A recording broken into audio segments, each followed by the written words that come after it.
Hi friends, welcome to Siddhu official. Friends, இன்றைக்கி என்ன பார்க்க போகிறேன்னா புளிச்சக்கீரை தொக்கு செய்ய போகிறேன். ஒரு கட்டு மீடியம் கட்டு எடுத்துருக்கேன். அதுக்கு ஒரு 3 டேபிள் ஸ்பூன் தனியாக, ஒரு 10 காஞ்ச மிளகா வதக்கி வச்சுருக்கேன். அது கூட கொஞ்சம் அரை ஸ்பூன் சீரகம், அரை ஸ்பூன் வெந்தயம் போட்டு வதக்கி வச்சுருக்கேன். அடுத்தது பாருங்க, கீரை நல்லா கழுவிட்டு கொஞ்சம் புளி போட்டு வெறும் வானிலையில் இந்த மாதிரி நல்லா வதக்கணும்.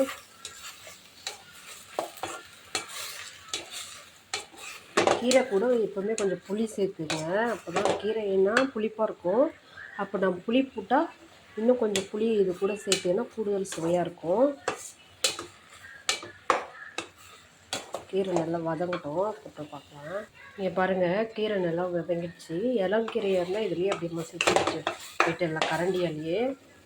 இல்லை கொஞ்சம் கீரை ஆடாக இருந்ததுன்னா மிக்சியில் போட்டு கொரப்பாக அரைச்சிங்க. இல்லை உரல் இருந்தாலும் அதில் போட்டு ஆட்டி எடுத்துக்கோங்க.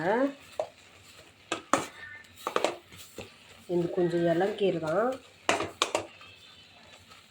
பார்க்கலாம் எப்படி வருதுன்னு.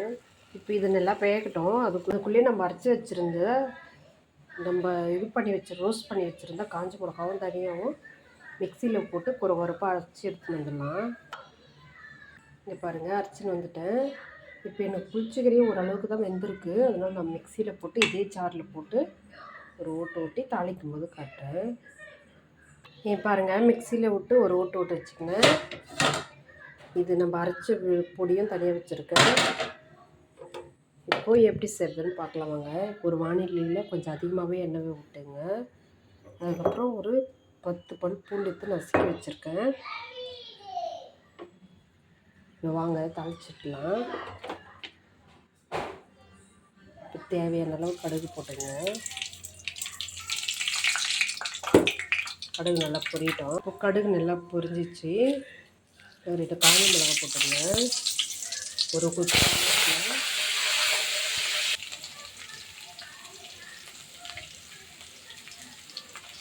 இப்போது நம்ம கடுகு காஞ்ச மிளகா கருவேப்பிலை பூண்டு போட்டாச்சு.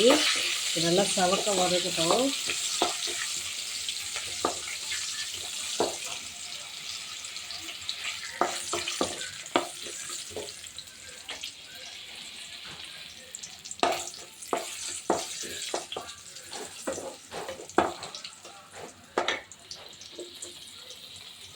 அப்படியே நம்ம வச்சுருக்கிற சாப்பாடு வெந்து வந்துச்சு. பார்க்கலாம். சாப்பாடு இன்னும் கொஞ்சம் நேரம் வேகணும்.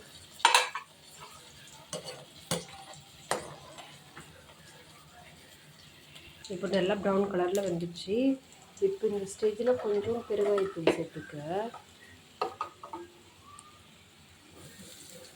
பெருங்காயம் சேர்த்துருக்கேன். இப்போ நம்ம அரைச்சி வச்சுருக்கோம்ல புளிச்சக்கீரை, அதை எடுத்து இதில் சேர்த்துங்க. இப்போ புளிச்சக்கீரை சேர்த்தாச்சு. இந்த ஸ்டேஜில் தேவையான அளவு உப்பு சேர்த்துங்க. உப்பு நம்மளுக்கு தேவைக்கு ஏற்ப சேர்த்துக்கலாம். நான் ஸ்பூன் சேர்க்குறேன்.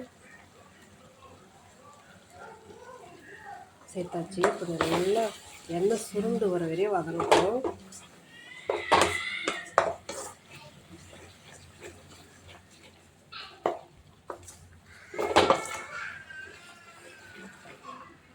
இப்போ இந்த ஸ்டேஜில் நம்ம இதுக்கு முன்னாடி அந்த தனியாக மிளகாய் அரைச்சி வச்சுருக்கோம்ல, அந்த விழுது இதில் சேர்த்துக்கலாம்.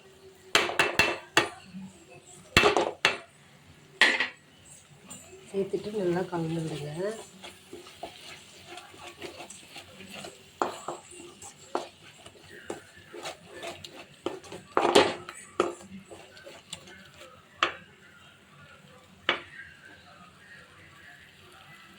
பாருங்க, நல்லா அந்த இதுவும் போட்டு நல்லா வதக்கியாச்சு.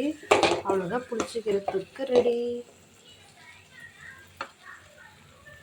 ரொம்ப டேஸ்ட்டாக இருக்கும். ட்ரை பண்ணி பாருங்கள். Bye friends.